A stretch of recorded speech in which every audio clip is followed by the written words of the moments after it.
She didn't ask for the room. She didn't work for it, campaign for it, or charm her way into it slowly over time. She just walked in, and the room rearranged itself around her. No apology, no explanation, no visible effort whatsoever.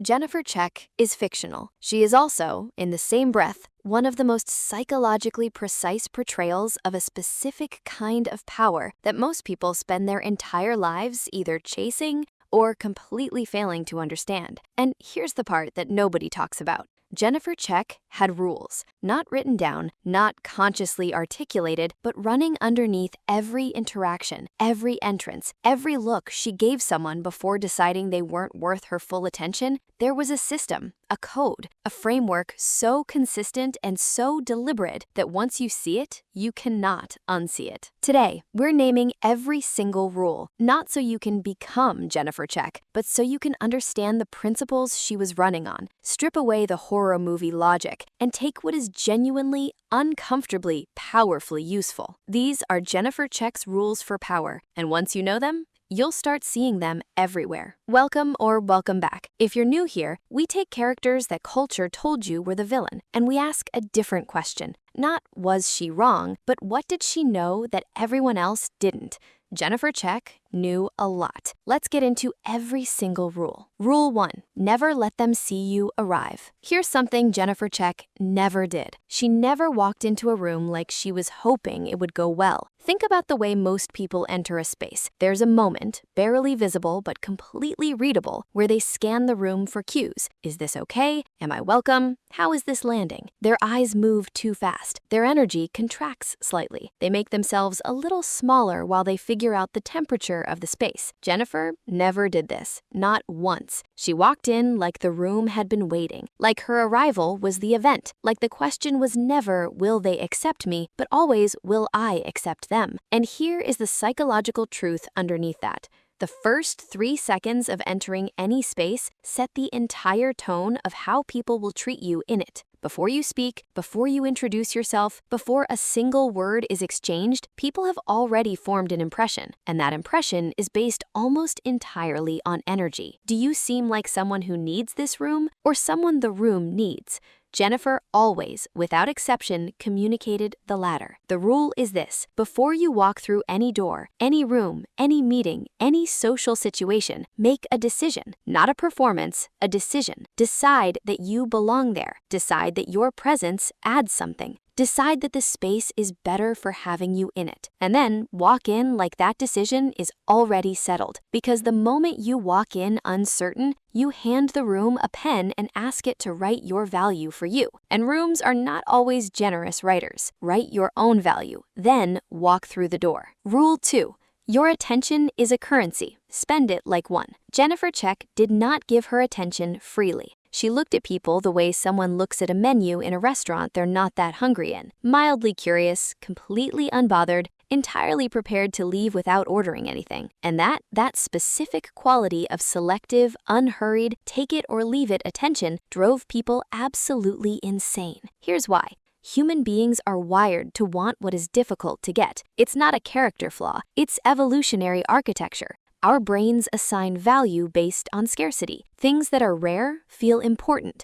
Things that are freely available feel ordinary. Your attention is no different. When you give it to everyone equally, freely, immediately, it loses its weight. It becomes background noise. People receive it without registering it because there's no sense that it meant anything for you to give it. But when your attention feels considered, when people get the sense that you don't give it automatically, that it has to be earned, that you are genuinely selective where your focus lands, suddenly being seen by you means something. Suddenly, getting your attention feels like an achievement. Jennifer made people feel that, not through cruelty, not through deliberate withholding, but through a genuine quality of presence that communicated, I am here because I choose to be, and I could just as easily choose not to be. The rule is this: stop performing interest you don't feel. Stop laughing at things you don't find funny. Stop giving your full, warm, generous attention to every person and situation indiscriminately. Be genuinely selective. Spend your attention like the currency it is, because when you do, when people finally receive it, it will mean something real, and meaning is rarer and more powerful than almost anything else you can offer. Rule 3. Comfort is the enemy of magnetism. Jennifer Check was never entirely comfortable to be around. Not in a cruel way, not in a hostile way, but in a specific, carefully calibrated way that kept everyone around her slightly on edge. You never quite knew what she would say next. You never knew if the warmth she was showing you was going to last or disappear without warning. You never fully cracked her, never fully predicted her, never fully relaxed into the certainty that you had figured her out. And that uncertainty, that constant low-level electric charge of not quite knowing, is one of the most powerful social forces in existence. Psychology calls it intermittent reinforcement. The principle is simple, and it runs everything from slot machines to social media feeds to the most addictive relationships of our lives. Jennifer was that source for everyone around her. She handed out warmth and then withdrew it. She pulled people close and then seemed completely indifferent. And every single person in her orbit kept coming back, kept trying, kept working to figure out how to get the consistent warmth they'd gotten one glimpse of. Now, the manipulative application of this principle is genuinely harmful, and we are not here for it. But the deeper truth underneath it is this: you do not owe anyone a predictable, fully readable, completely consistent version of yourself in every moment. You are a complex person. You have moods and layers and contradictions. You don't have to flatten all of that into something easy and digestible just so people feel comfortable around you. Let yourself be a little mysterious. Let yourself be multi-dimensional. Let people discover you in layers rather than receiving the complete picture all at once. Comfort is forgettable. A little electricity is not. Rule 4. Never negotiate your standard, adjust their expectations instead.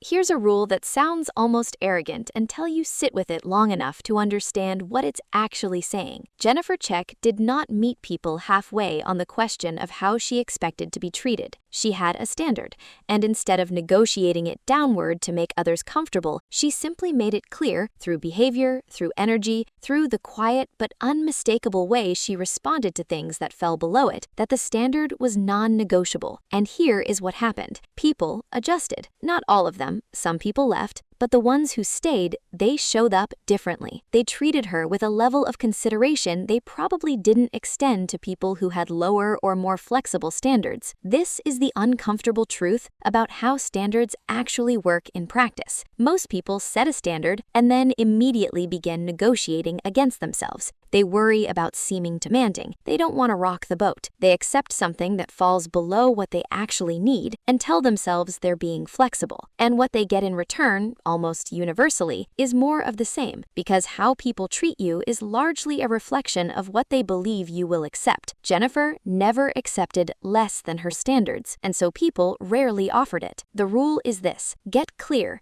genuinely, specifically clear on what you need from the people and situations in your life, not as a performance of high standards, as an actual internal reckoning, and then hold it. Quietly, consistently, without drama and without negotiation. You don't have to announce your standards, you just have to refuse, calmly, completely, to live below them. That refusal speaks more clearly than any declaration. Rule 5. Power is a posture before it is a reality. We've saved the most important rule for last, and it is this: Jennifer Check was not always powerful. She was not always certain. Underneath the horror movie mythology, underneath the demon possession and the chaos and the absolute control she seemed to have in every room she walked into, she was a teenage girl, insecure in ways the movie quietly reveals, dependent on external validation in ways she would never have admitted, performing a version of herself that was partly constructed, partly real, and entirely deliberate. And it still worked, because here is the truth that changes everything. Power, social power, personal power, the kind of power that makes rooms shift when you enter them, is a posture before it is a reality. It is a decision made internally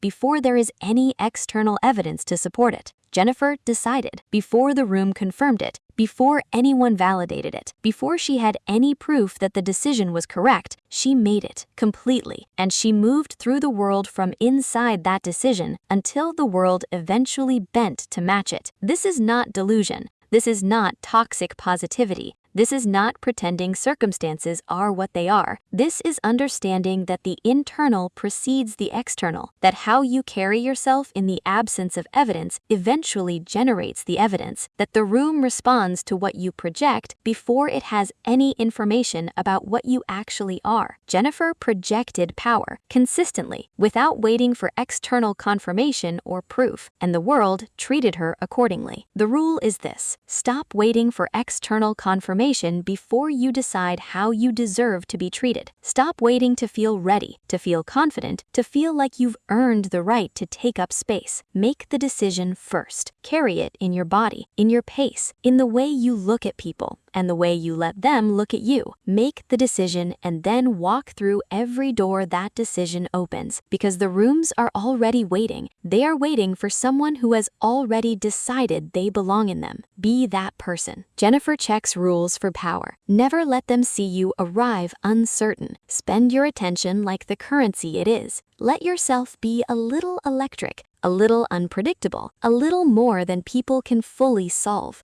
Hold your standard without negotiating it. And above everything else, decide first. Decide you are powerful before the world confirms it. Decide you belong before the room invites you. Decide your presence matters before anyone tells you it does. Because Jennifer Check, fictional, flawed, complicated, occasionally terrifying Jennifer Check, never once waited for anyone to tell her she was worth watching. She already knew. And that knowing, that quiet, unshakable, self-generated knowing, was the only rule that ever really mattered.